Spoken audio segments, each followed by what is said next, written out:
Sebetulnya setiap amal itu berpotensi mempercepat terkabulnya doa. Tapi ada yang istimewa. Dari mana taunya rumus doa dengan amal? Al-Baqarah ayat 186. Wa idza sa'alaka 'ibadi 'anni fa inni qarib. Ini rumusnya. Ujibu da'watad da'i idza da'ani. Belum selesai. Falyastajibu li wal yu'minu bi la'allahum yarshudun. Aku tahu hambaku tuh kalau ngadap kepada aku motifnya cuma dua. Kalau bukan tobat, minta. Allah deklarnya begitu. Kalau yang tobat kan mojok-mojok gitu kan, kadang malu. Maaf, bukan berarti yang di pojok tobat ya. Kadang terus sujud, tobat, atau minta. Ada kebutuhan. Kata Allah jangan malu. Masya Allah. Kalau mau tobat jangan malu. Allah melarang malu. Tobat itu urusan kita dengan Allah. Jangan takut dengan manusia. Karena manusia tidak menilai tobat kita. Allah yang menanti tobat kita. Gak usah malu. Pernah mabuk, pernah zina, pernah bunuh orang, pengen tobat, gak usah berpikir bagaimana manusia menilai. Datang ke masjid. Yang menanti kita Allah, bukan manusia. Hati-hati provokasi setan. Setan selalu menghambat seseorang jadi baik. Dia nggak mau seorang itu soleh, selalu salah. Makanya ketika ada orang salah pengen jadi soleh, ditanamkan pada dirinya. Dan provokasinya nggak nyambung. Kamu nanti ada si fulan, nggak enak kelihatan, ya kan? Masa ria? Ada begitu. Padahal yang menunggu tobat kita itu bukan manusia, pencipta kita Allah. Dan ketika seseorang itu ingin tobat, itu cinta Allah langsung diturunkan kepadanya.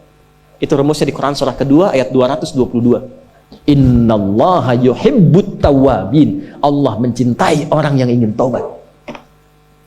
Makanya saya selalu katakan, Allah lebih mencintai pelaku maksiat yang gemar bertobat dibandingkan orang soleh yang tidak pernah merasa salah. Evaluasi diri. Itu dinanti sampai sampai nyawanya di kerongkongan, ditunggu sampai mau tobat. Ya, sampai mau tobat. Fir'aun aja, sefir'aun-fir'aunnya itu dikirimkan keadilan Allah dua nabi, Musa dan Harun. Cuma ya dasar Fir'aun. Dan ditampakkan kisahnya untuk diketahui jadi landscape kehidupan kita, bukan untuk jadi cerita. Dan jangan bangga. Ya, sekarang kok saya tuh bingung ya, neraka kok jadi candaan gitu. Ya. Banyak orang kaya ke neraka, kayaknya ber-AC di neraka tuh. Kok bisa gitu? Jadi candaan. Padahal neraka itu ditampilkan diksinya dalam Al-Quran itu sebagai ancaman yang mengerikan. Ya, jangan dirubah. Nah, apa amalan istimewanya? Ya, semua amalan kalau sudah dikerjakan itu doa. Tapi ada beberapa amalan yang ketika dikerjakan berdoa, doanya cepat dikabul. Satu, sedekah. Tapi harus ikhlas ya. Masih ingat nggak kalau tangan kanan memberi, tangan kiri itu nggak tahu? Ya kan? Itu sebetulnya latihan untuk mengelola hati kita. Caranya begini, kalau pengen melatih ikhlas tuh, ketika memberi, anggap nggak ada. Lupakan, udah. Ketika memberi, lupakan, udah. Lupakan, anggap nggak pernah dilakukan. Bukan berarti untuk bisa menepikan atau menafikan atau mengelak dari, berbohong dari amalan, bukan. Tapi kita melatih hati kita, oh saya nggak tahu. Maksudnya apa? Karena saya sudah melupakan itu dalam hati kita. Ya, mungkin Anda salah dengar. Tapi itu disebut kok adik, bukan adik saya, mungkin adik kan banyak, pasaran nama adik itu. Setelah itu isi dengan doa, diam-diam doa. Ya, walaupun nggak diungkapkan dalam hati, sih. Kalau disanjung nggak usah dibalas, lupakan aja lah. Saya pun nggak tahu itu kan Allah aja nitip lewat saya. Sudah, terus doa. Itu melatih. Kalau ingin berbagi tapi belum punya yang dibagi, rumus Qur'annya qaulun ma'rufun wa maghfiratun khairum min shadaqatin yatba'uha adha. Tetap selalu ada. Misal, nggak punya uang nih, nggak punya barang, tapi pengen mengamalkan yang pertama itu. Apa kata Al-Quran? Al-Baqarah ayat 263, paling kiri agak ke bawah sedikit. Lihat baik-baik. Banyak berkata baik, qaulun ma'ruf. Senyum sama orang. Makanya senyum disebut sedekah. At-tabassumu sedekah. Basmatuka fi wajhi akhika sedekah. Senyummu yang menyenangkan wajah temanmu sedekah. Tapi yang membuat orang senang, hadisnya begitu, bukan membuat orang bingung. Keluar dari sini senyum. Orang senang, itu sedekah, itu dinilai. Begitu orang senang, doa.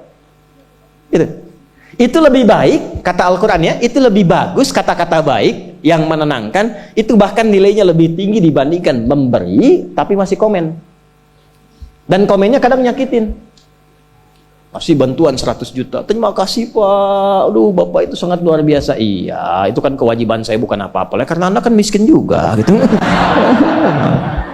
Anda kan asnaf yang 8 gitu kan. Nah, itu hilang, turun. Dibanding dengan yang kata-kata tadi, lebih bagus yang kata. Satu sedekah, kedua Al-Qur'an. Kedua apa? Kalau habis ngaji, doa.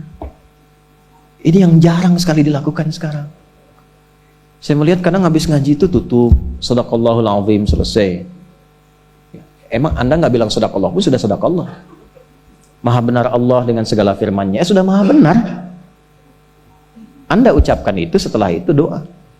Ada yang selesai, alhamdulillah rabbil alamin. Ya, betul. Segala puji milik Allah. Anda ucapkan, setelah itu doa. Allahumma arhamna bil Qur'an.